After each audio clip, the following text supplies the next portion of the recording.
What do you do to maintain a low level of body fat after you've had a lot of success losing body fat? What are the long-term habits necessary for maintaining a lean body? This is a question I get from many clients. I have many clients each year that lose a tremendous amount of body fat and reach a point where they say, I'm happy where I am. What do I do now to sustain this success? So there are certain core habits that need to be in place.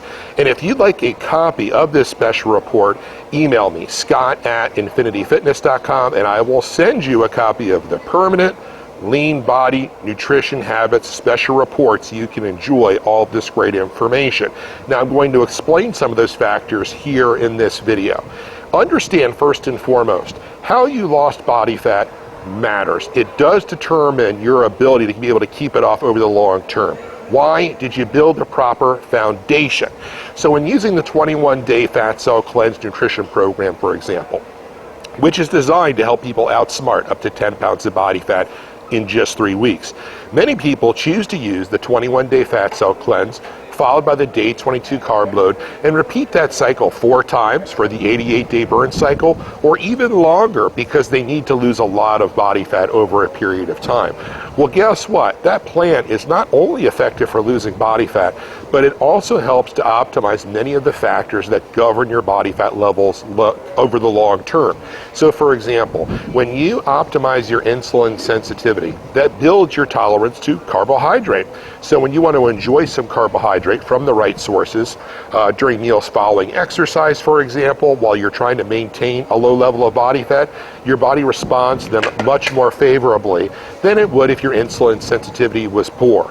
And insulin sensitivity is a very important factor. I would say it's one of the top reasons why people have difficulty losing body fat and why our population has so many struggles with obesity. So using a low carb plan, now when I say low carb, it's 0 carb outside of green vegetables. You can have as much green vegetables as you want, focusing on dietary fat and proteins that helps to teach the body to use more stored fat as fuel.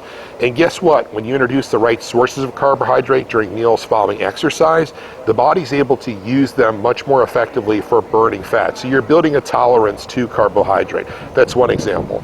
But something I want to explain here to dispel some myths, right? So we have 2 loaves of bread here. So let's say it's 200 grams of carbohydrate. And we have fruits here. And let's say it's 200 grams of carbohydrate as well. Let's say the actual amounts of carbohydrate between this and this are identical, right? Let's just assume that. Does the body respond the same to eating this as it does this? Absolutely not. This is refined. This is all man-made. The body does not respond well to this from many perspectives.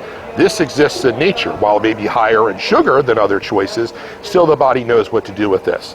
So when you consume bread or pasta or other refined foods, guess what? Your insulin levels go through the roof, and there's also lingering trouble with the digestive system for many hours, days, or even weeks.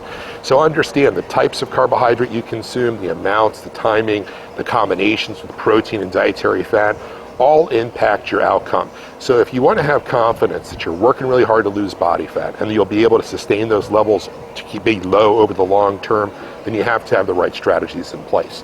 Want a copy of this special report? Have questions about your individual situation and goals? Email me 7 days a week, scott@infinityfitness.com.